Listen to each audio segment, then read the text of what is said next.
Our wild ducks are a national heritage, but how seldom do we look upon these feathered creatures as something more than just a means to a sportsman's holiday.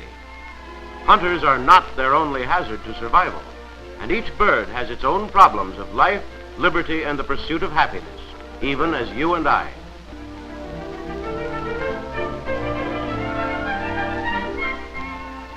Through the centuries, ducks have flown northward each spring, to the land of beavers and muskrats in the vast expanse of the Canadian marshlands west of Hudson's Bay.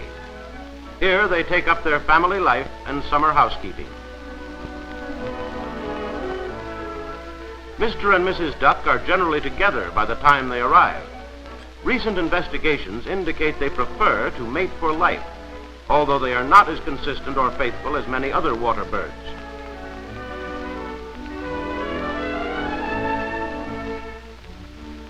Among their neighbors are the Franklin gulls, who live on the inland lakes and marshes rather than the sea, and migrate north with the ducks to raise their families. Also little brown cranes, once so plentiful, but today an uncommon sight.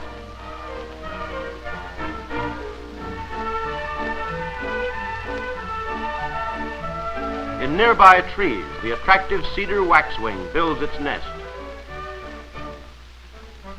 We hardly think of a grasshopper as having any worries. His life isn't all a bed of roses. And the caterpillar, after all, has to get along in his own funny little world.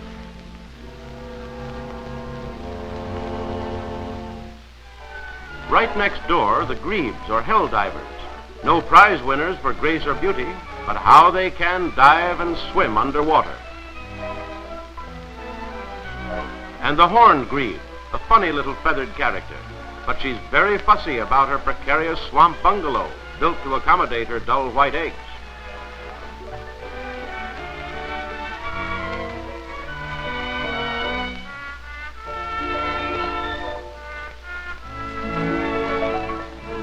The mallard lays 6 to 10 eggs, and soon all the swamp dwellers are settling to the serious business at hand.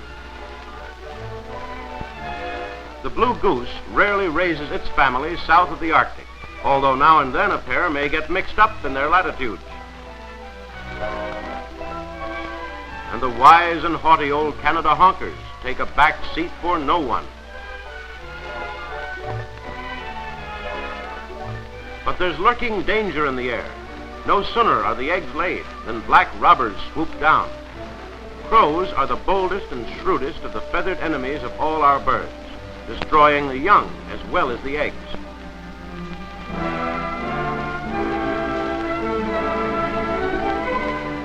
Another marauder is the magpie, a showy fellow in fine plumage of glossy black and snowy white, but a scourge to his neighbors' homes.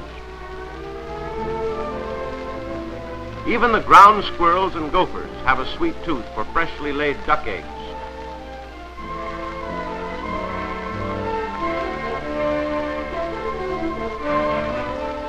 Although ducks are water birds, floods can have disastrous consequences.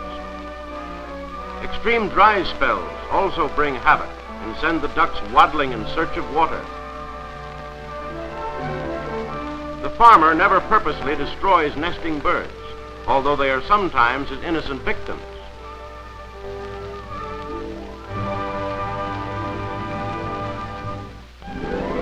Fire also takes its toll.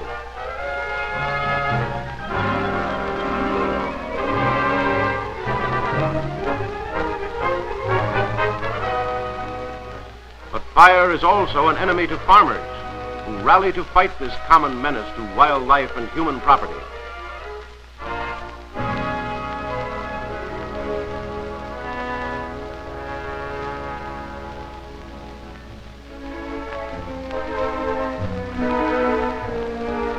Ducks are sometimes the victims of botulism caused by stagnant water resulting from poor drainage. Thus affected, they cannot fly, swim, or walk, and many die. In some breeding areas, public-spirited sportsmen and farmers rescue the sick ducks from the poisoned waters, gathering them into pens for the purpose of administering scientific treatment. This is one of the fine works performed by the Canadian government and Ducks Unlimited in cooperation with the United States for the benefit of our migrating wildfowl.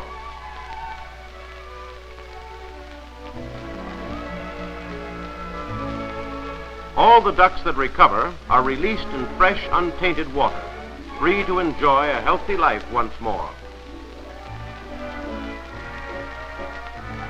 But botulism takes a heavy toll, particularly where the breeding grounds have been ruined by lack of proper drainage.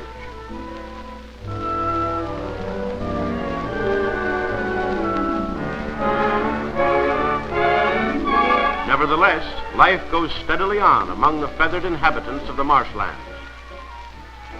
On the surrounding prairie, the sharp-tailed grouse or prairie chickens have their own problems of life and survival, and meet them as they come. With the passing of time, baby ducks begin to break their way into the world. For here, just as everywhere else, the miracle of life is manifest.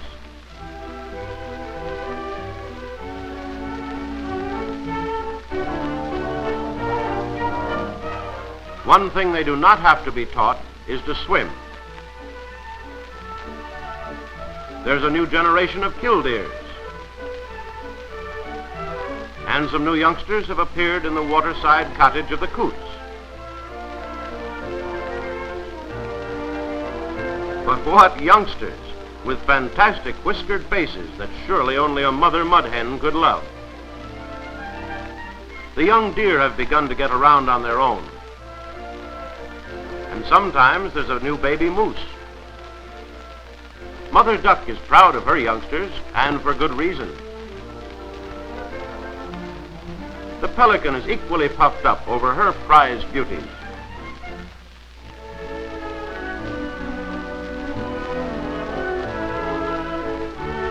Ferocious-looking little short-eared owls are waiting impatiently for the old lady to bring home some fat mice.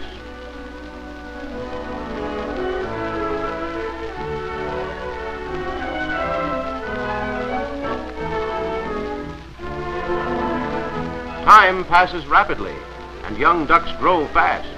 A lot has happened, and almost before they realize it, the summer is over.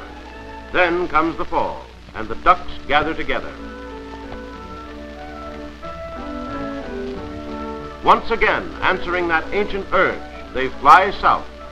And when we see them in flocks like clouds against the autumn sky, let's not forget that each individual bird has his own problems in life's struggle to survive.